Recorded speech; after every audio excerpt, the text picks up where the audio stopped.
Yup. Widow drops her ashes of her husband at the MSG finals game because he was a Knicks fan and she hasn't been back there since he passed. The Staten Island widow and devoted Knicks fan left a little bit of her late husband's ashes on an empty seat at Madison Square Garden. Hopes they win the championship.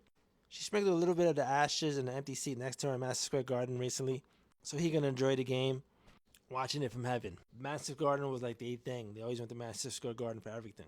He loved the Knicks so much. Let me say which game she did it at. Dave was a U.S. veteran that ended up working in healthcare. He died from cancer in 2022, 3 months before his 69th birthday. As he leaves this chair that nobody could sit in so he could watch the Knicks games at home.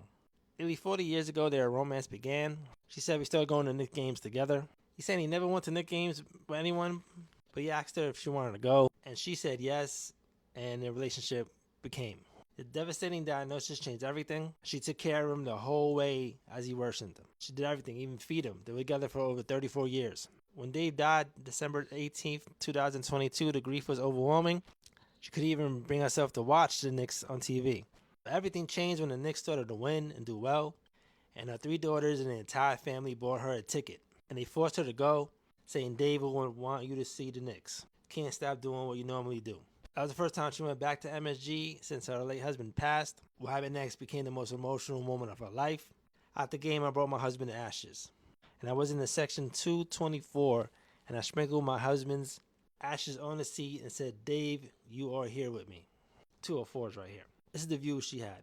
She said the Knicks got an angel in the outfield. He's looking over them. I actually told this down out in paper. This is a real good story. It got me choked up.